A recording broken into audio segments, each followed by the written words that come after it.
As I alluded to earlier, don't be a lone wolf out there. For those people in particular that are trying to do it all themselves, finding a great team. Rich Dad, Poor Dad talks a lot about this, about surrounding yourself with a great team that can really support you. TVH Group as a whole, TVH Financial, is here to really help people. And wake up, it's time to rise. Talking money with sharp insight. Jim and Ryan here to guide. Mastering the money ride. Saving stacks and planning dreams. Living large by honest means. Tune in now for the schemes. Breaking down financial themes. Money mindset every day. Mastering. Welcome to the Money Mindset and Mastery podcast. I'm your host, Jim, and joining me today is my co-host, Ryan Genoe. Ryan, how are you today? I'm doing great. I feel like I've been having a lot of deja vu lately, more recently than not, but I'm doing wonderful. Groundhog Day. Yeah, had a great weekend, got some sun, some sand, and enjoyed watching my son play during a soccer tournament this weekend. So, but Awesome. As I think we've talked about this before, I'm excited, but also at the same time a little nervous that you think I'm getting a little boring because now we're starting to introduce new people into it, into our podcast, which is always exciting, keeps it a little bit fresh. It may feel like we've said this 3 times before, but we're gonna go forward with this. It sounds like we need marriage counseling now, Ryan. Is that what I'm here for? There you go. To add a little spice to the relationship, that's what you're here for. So you heard, you can see him now. We do have a special guest joining us today. Also a special announcement for TVH as Eric Peterson has joined TVH Financial and part of TVH Group as a private wealth advisor. And that we did send an announcement earlier today to our client base as well with the introduction. So Eric, welcome to the show. How are you doing today? I'm doing great, Jim. Thanks for the warm welcome. Ryan as well.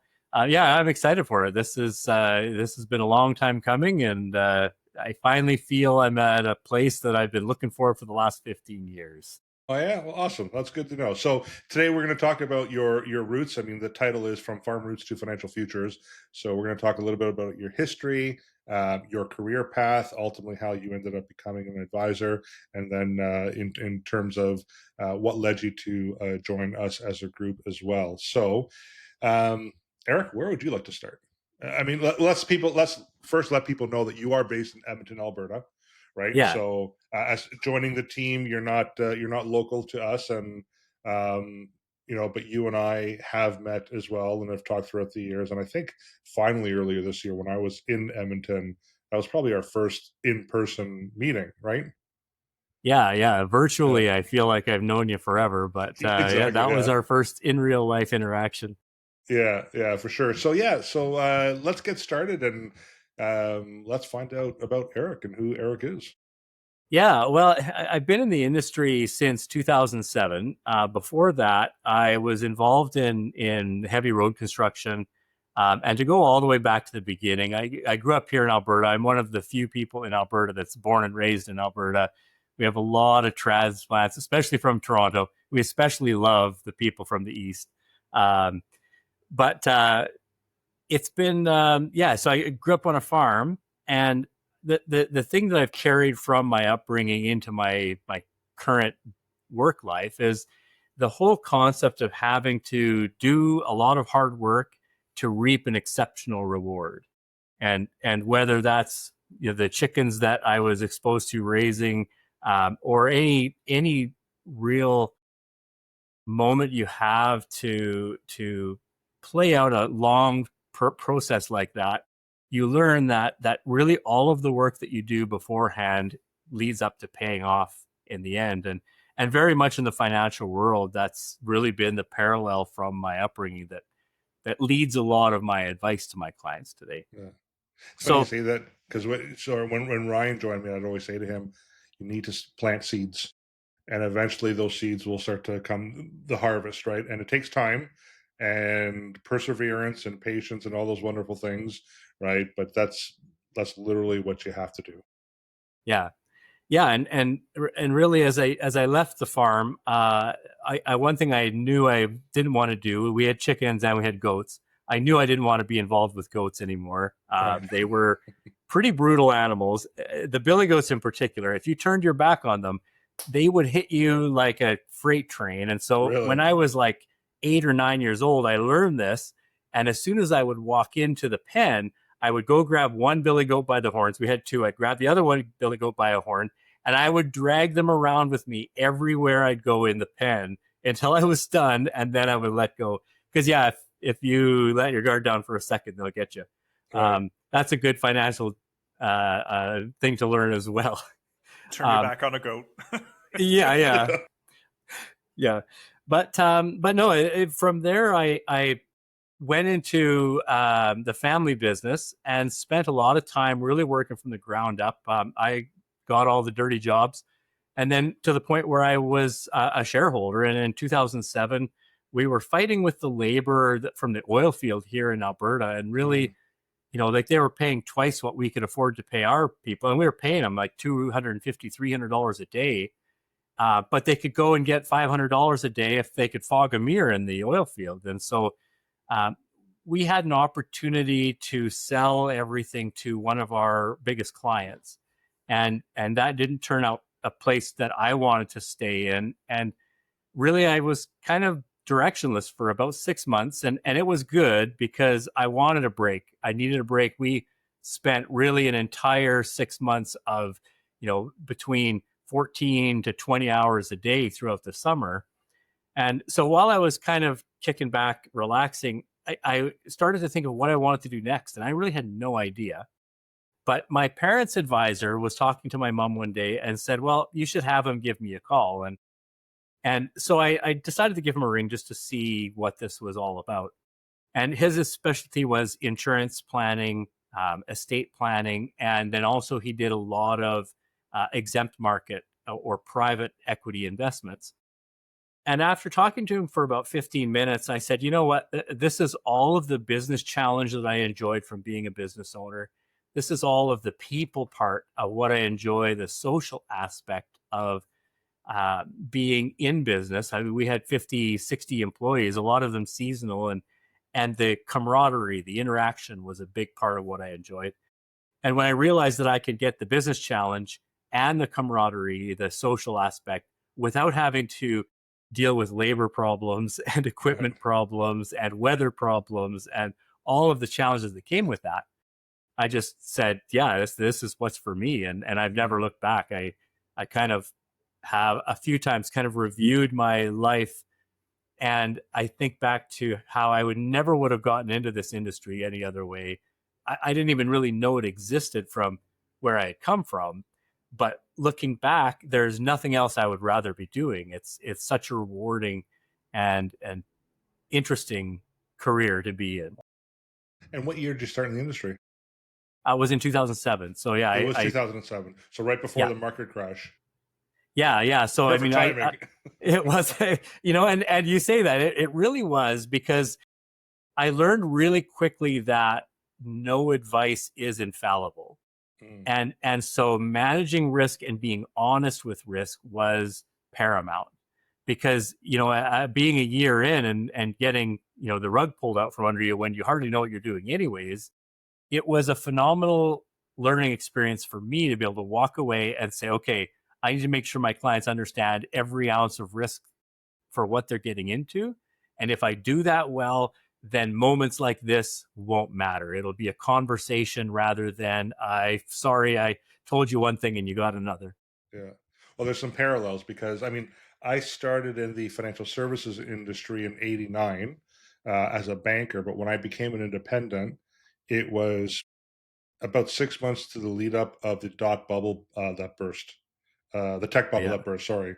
So the Nortels and whatever else, and it was difficult for me to gain any traction initially because I didn't believe in that style of investing, right? In chasing those returns, I was more of a Warren Buffett style investor and in value investing. And back then, people looked at value investing as like, "What are you doing? Like, that's so old fashioned."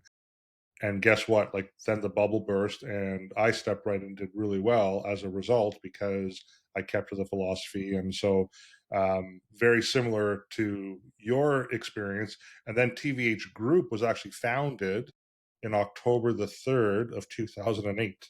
That's when we officially launched and took possession of our first office space, which we purchased back then, right? And then, Ryan, you started in the industry in April of 2019, literally about a year away from COVID, right?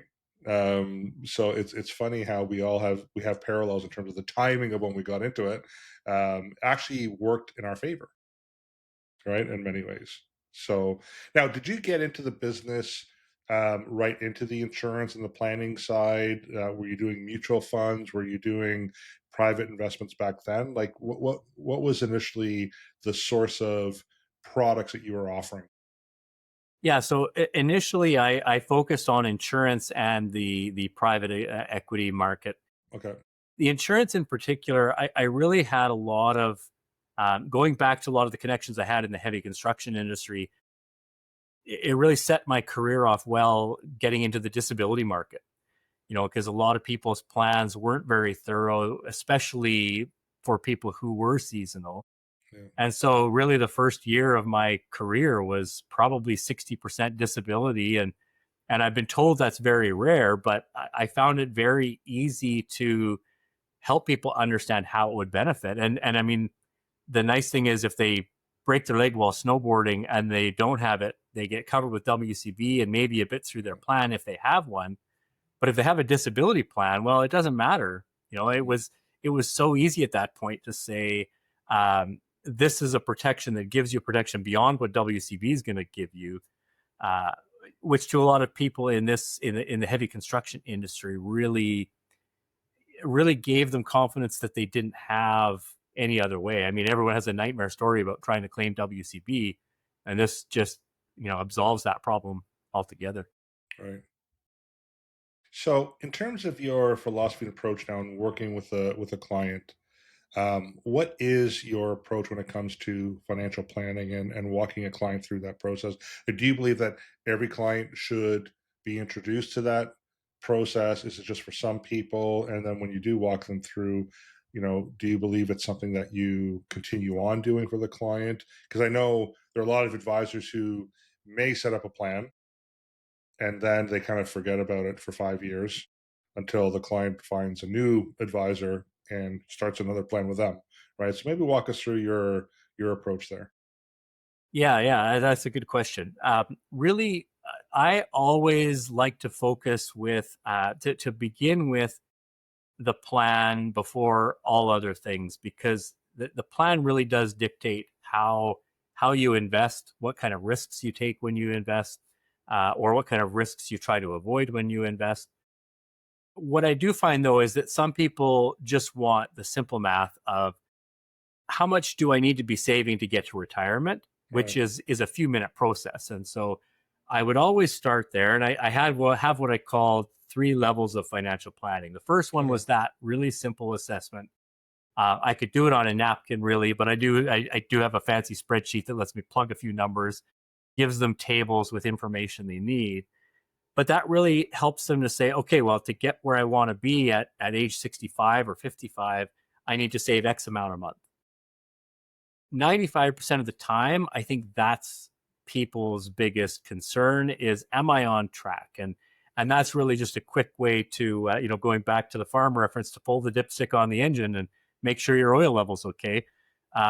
It's a very fast way to do it. The second step was moving into a more detailed plan where I would really start to factor in other things like, when are they going to sell their house and downsize, or do they have a business, and when it comes time to sell, how are they going to deal with those assets, or what kind of tax questions are they going to have at that time, and how can they plan effectively 20 years ahead or 10 years ahead so that when they get there, they've already pre-made a lot of the decisions. And then the third level would be to go to the high level financial planning, where you use some kind of quite in-depth software. And I understand you guys use Planworth, which is a Mm. good example of that, Yeah. which can really handle probably 99.9% of cases Yeah. it can solve. And I guess with your prior careers, like planning was very important. I mean, being a farmer, there's a lot of planning, right? Because you're planning your crop or whatever it is for the season, right? In your case, raising of the chickens, and so there's a lot of planning involved there. And then in the construction side, you were building roads, right? So it's Yeah, not like you just showed up with a bunch of machines and some tar and laid road. Like there was a lot of planning involved there as well, right?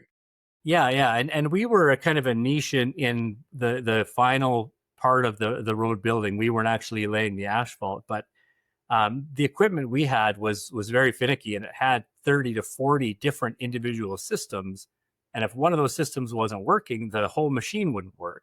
Wow. And so it comes down to really the maintenance, doing the right things at the right time, even if you don't know if a certain thing is going to break down in the future. You still give it all of the attention it needs to be where it needs to be when things do come and throw a wrench into your plan. And that's I think the parallel back into the financial world. If there's all kinds of things we can do to prepare, that's why people bring us in as advisors, because we are paid to think about all of those questions. Yeah. And then 5 years or 10 years down the road, when a business owner goes to sell their property and all of a sudden, there's some tax thing that they didn't know about. Those are the things that I like to make sure I'm helping my clients with, so that they're prepared for those days. So a little bit of effort today saves a monumental amount of effort 5, 10 years down the road. Yes, a lot of their experience kind of has translated or transferred over to you being the advisor to your clients, right? Like it's who you are as a person. It's not just this is what I should, or that's who you are as a person, personality wise, right? And yeah, so okay, that's great. That's good. Yeah. Ryan, do you have any questions for Eric? I know you've been sitting there and maybe feeling a little bit Well, I'm sad that I'm adding somebody else to the team, thinking, that I'm bored of you, but that's not the case. I'm excited because it's teaching me a lot more about Eric, because you and I have only known each other, say, 6 to 8 weeks, really, and we haven't had a whole lot of time to get to know him. So I'm really being a passenger a lot of it. But I know, as I said to Eric at one point, is I'll drill him with some questions at some point. But you've talked a lot about the diverse background that you've had with different jobs, and I can speak about my experience very briefly, which is like, a lot of banker type roles. People come into the banking role because they have a family member or something like that, and they stay within that career. But you and I have had very different backgrounds, which allows us to pull from different experiences to really create a great relationship with our clients and be able to speak to many different things. I guess my question is, how has that kind of shaped you, and how has that really helped you when working with clients? Yeah, that's a good question, and kind of a tough question, because it goes quite deep. But I feel like the differences that we all have, when you look at especially Canada as a country, or Alberta or Ontario, or any other province as a province, it's really our diversities that help us be thorough. It's seeing things from perspectives that, like you've had life experiences that I haven't had, and bringing that together into our pool of expertise. Now I have a fresh set of eyes to look for things that I might not see. And that's one thing I've always been clear to my clients. I do my best every moment of every day, but I also can never know everything. One of the things my clients have appreciated is there's times that I've said, I don't have that answer, but I'll go and get it for you. And I feel that now, when we have that bigger pool of people here with different backgrounds, different areas of expertise, different senses of humor, really it just brings a lot more diversity to the conversation, and helps give more depth to what it is that I'm able to offer to my clients. I've seen that evolve throughout the years with the partnership and TVH group, right? Because when I started, I was a lone wolf. I worked as an associate advisor with somebody else, but eventually, when I went on my own, um, I only saw things a certain way. And then I partnered up with John and eventually added Sonia and David. we would sit down having lunch, we'd be at the boardroom, and I would talk about a client situation. And it was amazing how, again, John would share his perspective on the situation, or Sonia would hers, or Dave would his, right? And many times I'd be there and think to myself, yeah, you know what? I've never thought about that. I've never considered that. And many times now, when I create plans for my clients, I usually create kind of like a rough draft of it, and I sit on it for 24, 48 hours, because sure enough, I'll have a conversation with somebody, or I'll be driving somewhere and something will come up where I'm like, aha, that's what I really need to do. Like, that's a better solution, right? And then, as you know, when I added Ryan to the team, many times Ryan and I are working on cases together, and we're sharing our perspective on that situation. And then we added Denis, and now with you, like, it's amazing how a client can come work at TVH Group with one of the individuals, but really they're getting a lot of expertise behind that individual to provide them with, not, I can't say the ultimate solution, but probably the best solution possible, right? So, I'm glad you brought that up. Well, I just very briefly to add to that is like having worked within an industry that advisors, I've run into many advisors that feel like they know everything, and that's that's probably one of the worst things now looking back on it, to see and think you can't know everything because the industry is constantly changing. And as both of you guys have kind of pointed out, that idea of being able to work with a team and no longer a lone wolf, Jim, um, that you really get to pull different ideas, or hey, if you miss something or overlook something, that's where that team mentality comes in. And it's really great to be able to bounce ideas off of. Every individual's situation is different, and there are institutions that cookie cutter us into one type of form, and this is the TVH way of doing things is different because of that team mentality. So Yeah. Yeah. So Yeah. that's gonna. Oh, go ahead, Eric. I was going to say, I alluded to it at the beginning, how I've been looking for this for 15 years. When I started, there was about 10 of us that all started about the same time. And for the first 2 years, none of us knew anything about the business. We were all like coming from completely new areas of, it was coming to a completely new area for all of us. But just sitting down with three or four of the other people when you had a problem and talking it through, yeah, it was phenomenal. Even though we hardly knew anything, we could always come to a good solution. And that's what I'm saying when I say I've been looking for this for 15 years. I want that depth, and it's not even necessarily a depth of expertise, it's a depth of experience. Mm. It's, this is my problem, and someone can look at a problem even if they don't completely understand it, or have never, or have seen it before. There's so much more depth that you get when you have people you can discuss things with. And yeah. Yeah, I mean, it's one of the reasons why we do our team meetings on Mondays. Like, we definitely go through all the appointments and the people we've been talking to, and sometimes I know, Ryan, you would say, "Hey, I really need help with this situation, and can I spend some time with you guys, with the advisory team, right, on finding a solution?" And we will each have our own opinion on how things should be done, but then, Ryan, you'll basically take the best of each one, right, and put it together into, again, what we say is, potentially the ultimate plan for the client. So that's definitely beneficial. So, Eric, you and I, again, we know each other through. So you're a private wealth advisor. I'm a private wealth advisor. So from a disclosure point of view, we're both with Raintree Financial Solutions, and they are based in Edmonton, Alberta, and they are our exempt market dealer that offers the private investments, and also our portfolio management solutions are offered through Raintree as well. You and I connected because we were part of. I mean, I think it was during COVID, it all started, where there was this disconnect amongst advisors across the country, where we joined a group with some other Raintree advisors, and it was just more about sharing ideas, talking about some of the challenges maybe that we had, and looking for some assistance. And then last year, I think I reached out to you because I was looking at making some changes in the business, and that's where I found out you were no longer part of a team, and I had just said, if you're interested, give me a call, and I don't know what that would look like, and you gave me a call earlier this year, and you joined us. So I think people would like to know, probably mostly your clients, why did you choose to join us at TVH?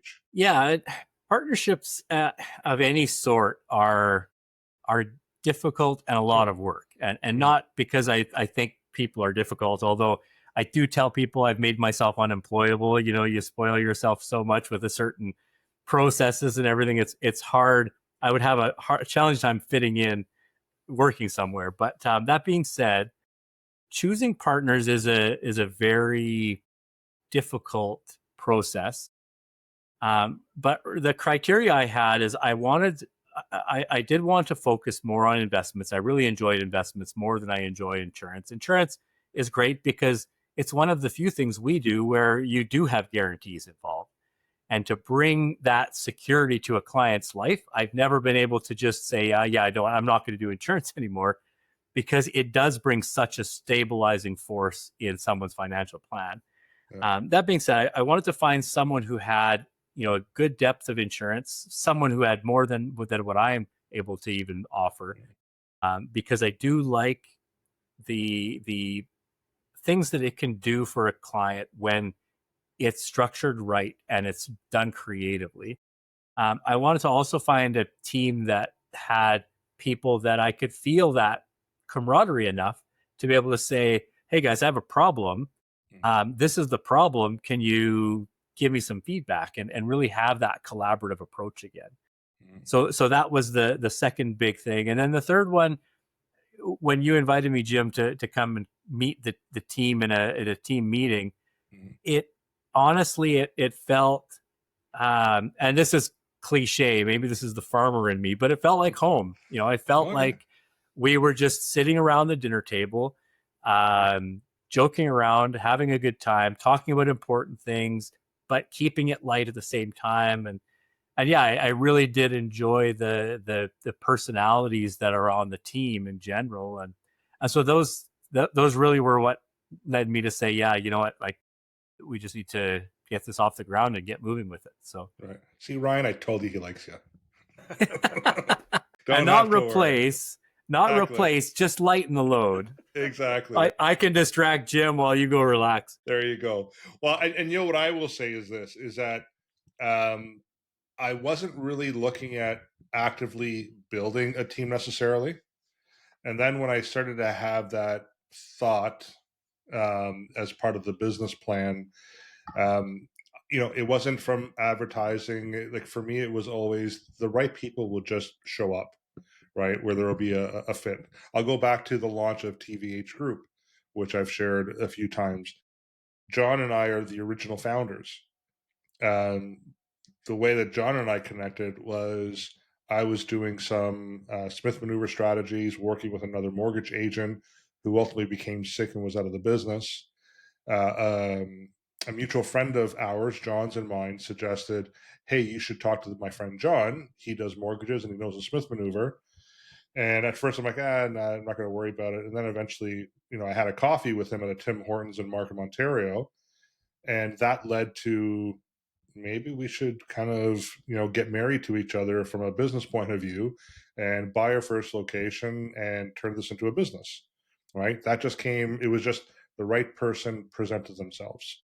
Sonia, she was actually a client of John's and mine, and we were looking to add a lawyer, and she was just perfect fit, personality wise and whatever else, and that just happened to work out. It wasn't, again, we were actively promoting it or advertising. It was just as the right people came aboard, that's what we would do. And Ryan, that's how you came aboard as well, right? Was there was an introduction, not that I was looking for anybody at the time, and then when I was ready, I thought, that Ryan guy, I really liked him, and very trustworthy. And, so I'm going to have a chat with him. And you and I, we probably discussed this over a 3-month period, and ultimately you joined.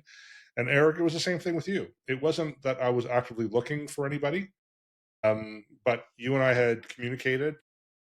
I trust you. You're like, when I've asked other people who know you, and I've asked, tell me more about Eric, right? Every single person, and I'm being honest with you, Eric, would say to me, he's a really good person. He's trustworthy. You can trust him, and that to me was very important, right? So I'm just a believer that the right people just show up at the right time, and you happen to show up at the right time as well in joining us. So I'm definitely glad that you're part of the team. Unfortunately, there's a bit of a distance, right? So we're going to be doing this virtually as best we possibly can. But I will say, when you asked me about our office location opening up, for example, and you asked if we were going to have an event, and I said, yeah, probably at some point. And you said, well, I'd like to be there for that. I wasn't expecting that, but I remember walking away saying to Carol, like, wow, he just offered to fly all the way out here for the office grand opening, whenever that is.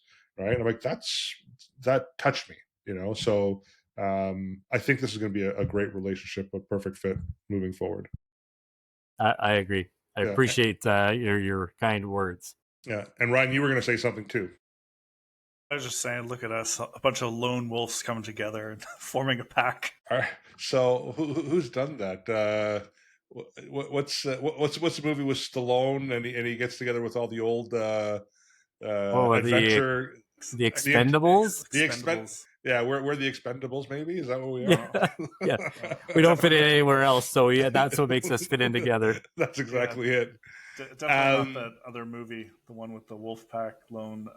One takes care in Vegas. I can't remember what it's called, but I don't know that one. All right. So Eric, what really excites you about this new chapter and in working with TVH? How does it excite you? How do you think it's going to benefit your clients as well? Well, I think how it excites me is also how it will benefit my clients, and that's that I don't have to try to be an expert in anything or in everything anymore.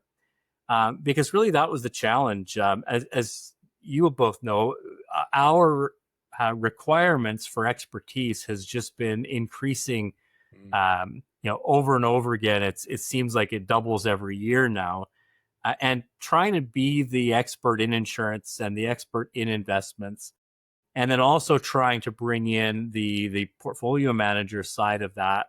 I felt myself, even from the day I started the industry, I felt stretched a little thin, and it's only been getting worse. And so this will allow me to silo my expertise into the private equity. And I'll throw a spoiler out here too. I am pursuing my portfolio manager designation. But at the same time, it was so hard to be involved with a client and see a need they had for insurance and not also focus on that.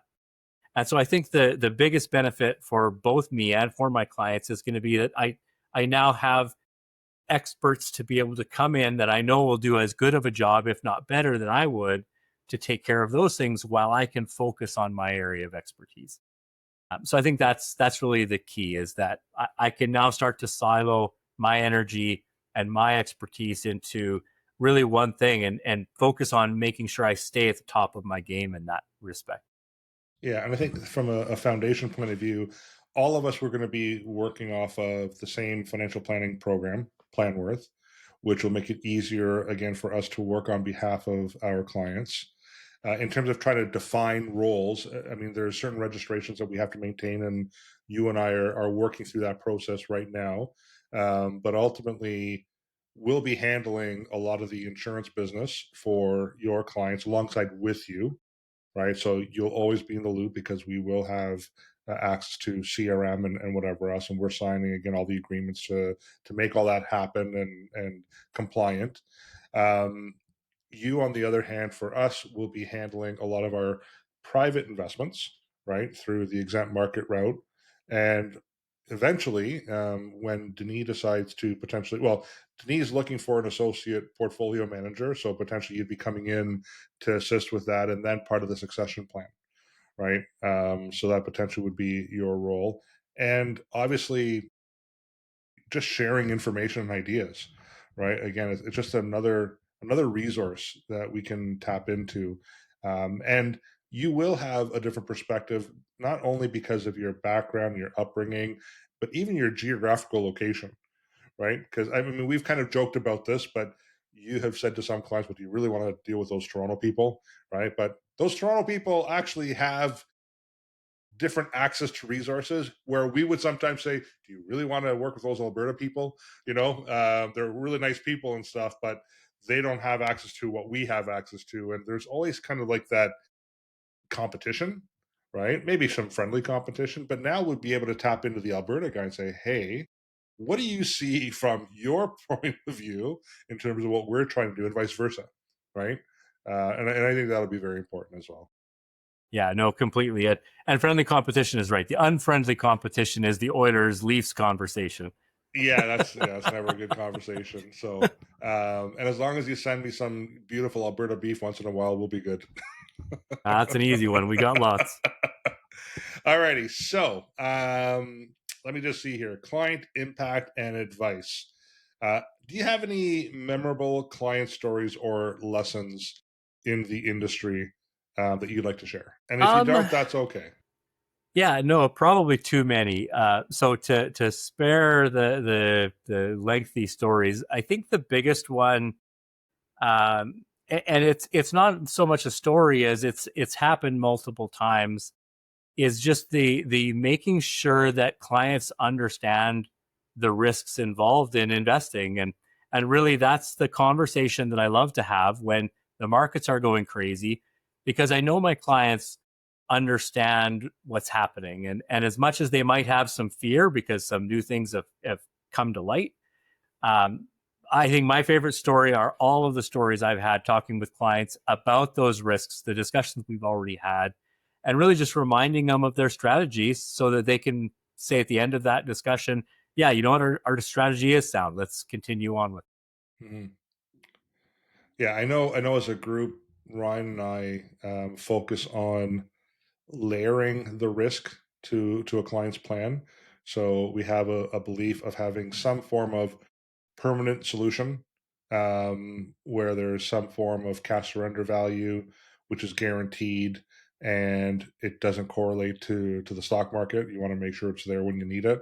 And then we kind of layer on top of that some form of guaranteed income solution, make sure that your certain amount of or your income's guaranteed in retirement. And then from there, we add the portfolio management solution. And then from there, we add the private investment. So it's kind of like how we try to layer things. But we don't believe that. And this is what Ryan talked about a lot on our podcast, is how, with social media, with a lot of other advisors, they always tend to promote the one thing that's great for everybody, right? And we're definitely not believers of that whatsoever. We're like, there's so different many tools in the toolbox, and for a certain client, 5 of the tools might be great, but maybe 2 of the tools are what's appropriate for them. Like, it really all depends on the client situation. So we always bring it down to the client level. Is let's look at your specific situation and then make the recommendations. Because on the private side, I'm sure it's not everyone should have a private investment, right? Like, it's appropriate for certain people and not appropriate for others, right? Would, it. would that be fair to say? Yeah. It's definitely a diversifier, but it has to be applied. It's just like a doctor isn't going to prescribe the same drug to every person. Exactly. It has to fit. And so I do feel that, like, it really is a good diversifier, but I also know that not everybody needs that level or that type of diversification. Right. Oh, I love that. Okay.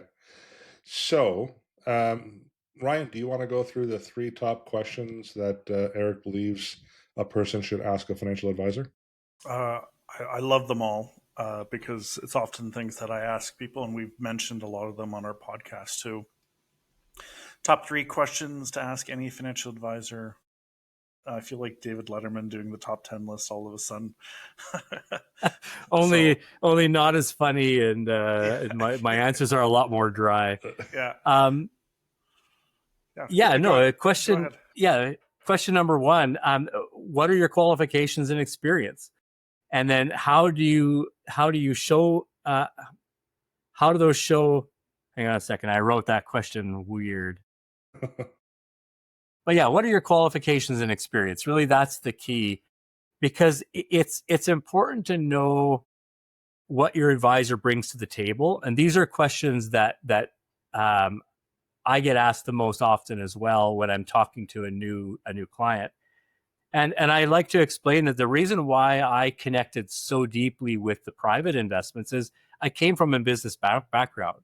I understand business. I understand accounting. I understand the business plan and how deeply you have to be involved in your business to really understand all of your challenges and all of your opportunities.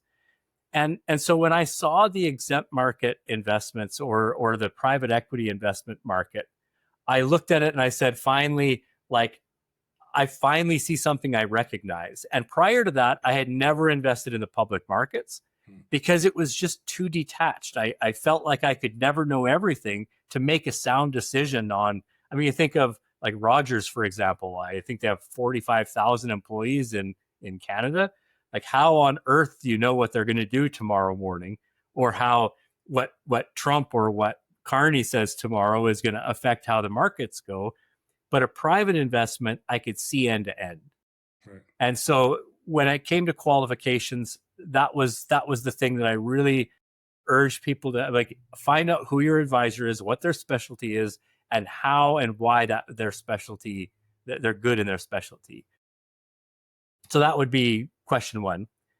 Question two, how do you get paid? And what are the fees, costs involved of doing business with you?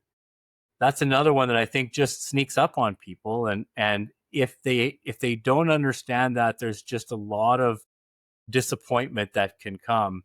A quick story. I did have a client who invested into the exempt market, and Olympia Trust is a intermediary that allows people to hold these in their registered investments like RSPs or LIRA or RESPs.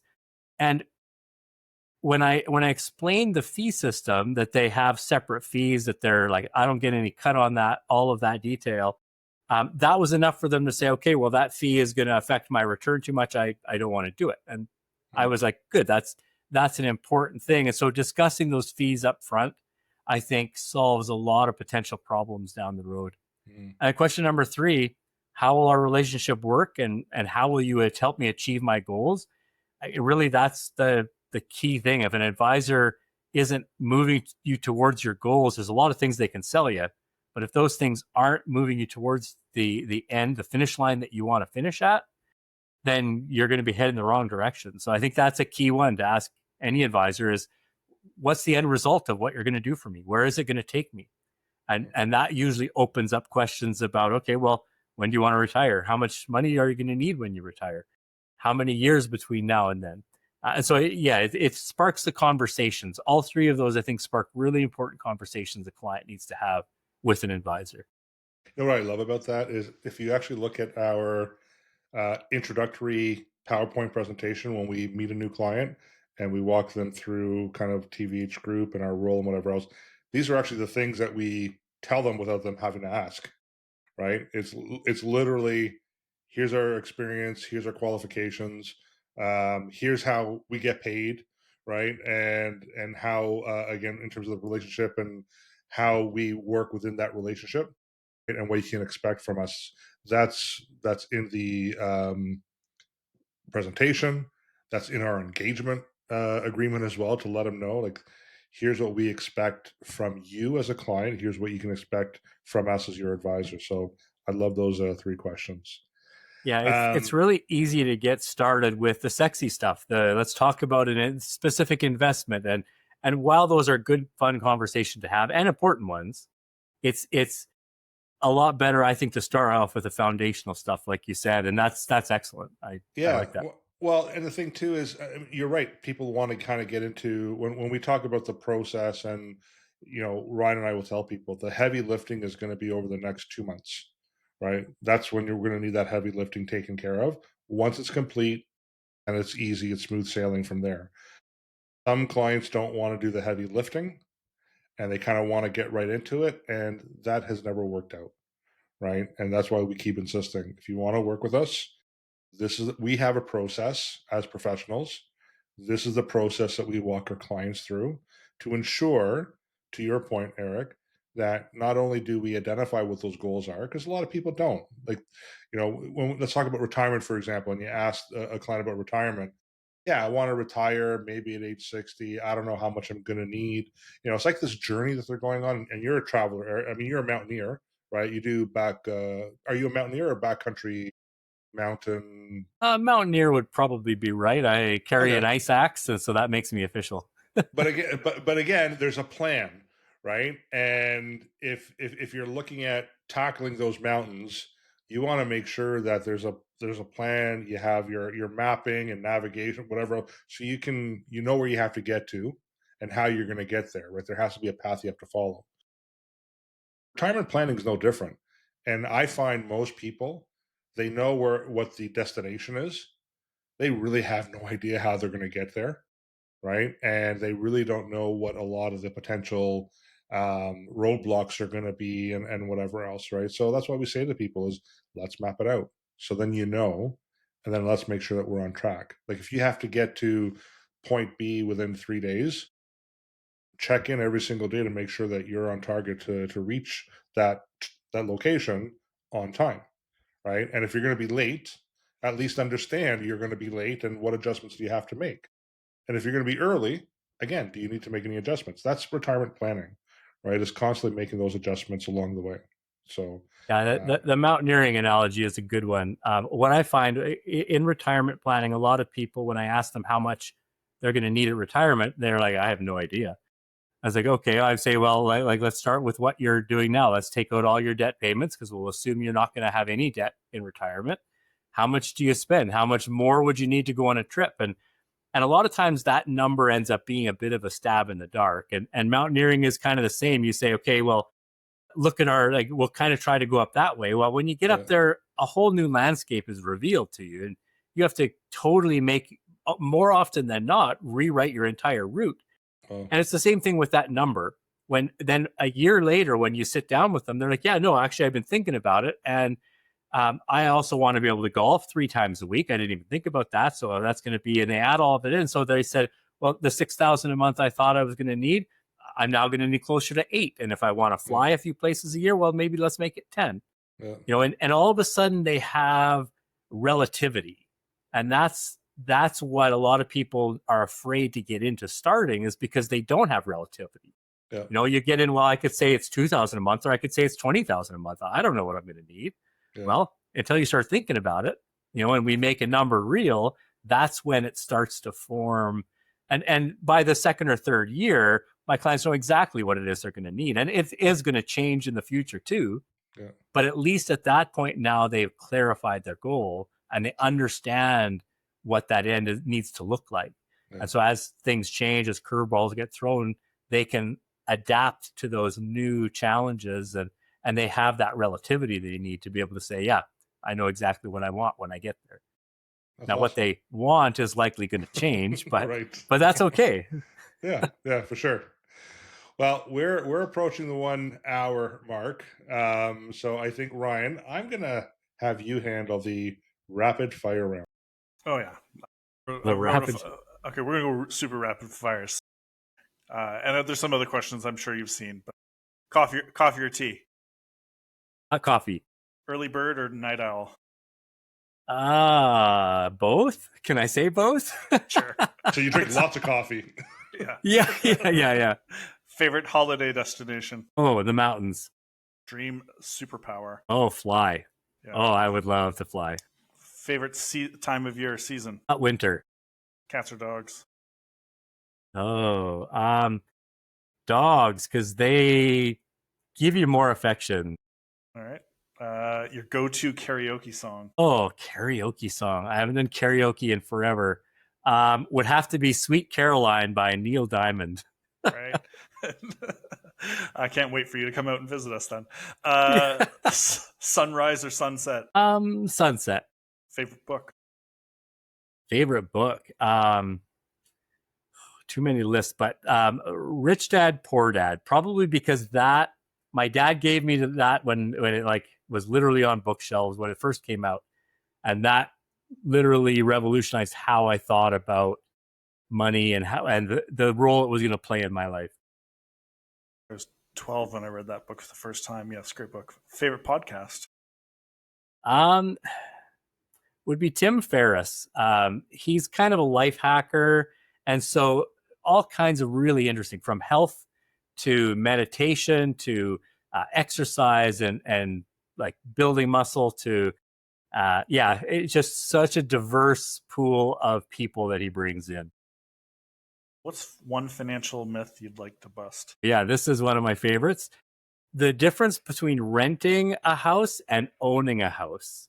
A lot of people think that owning is better, and there are good things about owning, but it's not always the best answer. And so I'll caveat that by saying, I'm not saying don't buy real estate, but I have only ever lived in a house I've owned once because I prefer to own real estate, rent it out, because then you look at it from a business perspective. You're not afraid, or you're more afraid to say, "Oh, I'm going to spend $20,000 on a bathroom." Well, if you're living in a house you're renting, you're not going to burn that 20 grand. And if someone's renting your property, what's the 20 grand of renovating the bathroom? The bathroom's fine. So yeah, I really like to challenge people who think that owning beats renting. I mean, sometimes ownership is just a luxury someone wants to expend for, which is totally fine, but that's a completely different decision as buying a house to live in as an asset, as an investment. Yeah, again, going back to Rich Dad Poor Dad, he kind of makes the point that your house that you live in is often the biggest liability you have in your life. And appreciation can surprise you and change that. But yeah, the difference between renting and owning, that's one that I think that I really like to challenge people when they're thinking of buying a house. I always bring this up and I say, okay, well, what's the opportunity cost? So that's one that I really like to challenge people. Which is funny because there's an opportunity cost of renting as well, right? There's an opportunity cost on both scenarios, and yeah, we'll have to debate this one at another episode then. We'll bring Yeah, John yeah. into the Well, mix too, and Sonia. Yeah. Well, then that won't be fair for Eric because it'll just. All right. I balance between both sides. That's not a problem. So. Well, and to be clear, I don't advocate people not buy real estate. I just think that as soon as you move into it, it changes the nature of it, and as long as they understand how that changes it, then by all means. But I'm a hardcore opportunity cost, rent versus own. If I buy a property, I'm like, well, if I live in there and if I could rent it out for more than I can find a place to rent myself, Right. I'm losing. And I'm very much that if it's $1 one way or the other, Yeah. I like to go with my finances dominate how I choose to live my lifestyle. So. Right. All right. So are we done with the rapid fire? Yeah, we are. That's everything. All right. Well, we're at the 52-minute mark. So any final comments or thoughts, Eric, that you want to share with us? I really just I'm excited. The prospect of being able to focus on what I want to focus on and having people I can trust to take care of the other parts of the puzzle. I'm really, really looking forward to that. Yeah. Ryan, anything else that you want to add? As I alluded to earlier, don't be a lone wolf out there. For those people in particular that are trying to do it all themselves, finding a great team. Rich Dad Poor Dad talks a lot about this, about surrounding yourself with a great team that can really support you. TVH Group as a whole, TVH Financial, is here to really help people. And if you haven't experienced it, or you're not getting the right experience from your current advisor, come experience what it's like to go through a process, because I think it could be really life changing for a lot of people. So I couldn't have said that better myself, Ryan. So I'm very proud of you. Well, I guess what I would like to say is, Eric, I'm looking forward to having you as part of the team as well. I think we're going to be able to do a lot of great things together for our clients on behalf of our clients. So welcome officially to the TVH family. And Thank if you. anyone has any questions, reach out on our website, tvhfinancial.ca. We're going to be on all the social media platforms. So if you like what you heard and saw, we encourage you to like, subscribe, share the wealth. And finally, I guess we should say, Eric, from a compliance, and now we're dealing with compliance at the end of the episode. You're registered in the province of Alberta to do business in the province of Alberta. on the exempt market side and on the insurance side. And you're also registered in Ontario as well now, correct? And For BC. and BC for the exempt business. And I'm registered in Ontario for the exempt business and the insurance, and currently in the process of getting registered in Alberta for the insurance side of things. And then eventually we'll have Ryan follow suit as well. So I just want to make sure everyone knows that we're working in partnership, but we all have our appropriate licensing and whatever else to make all the compliance people happy, right? So Yeah. I think that's it for today. Thank you for your time, and until next time, we'll see you again. Take care. Be awesome.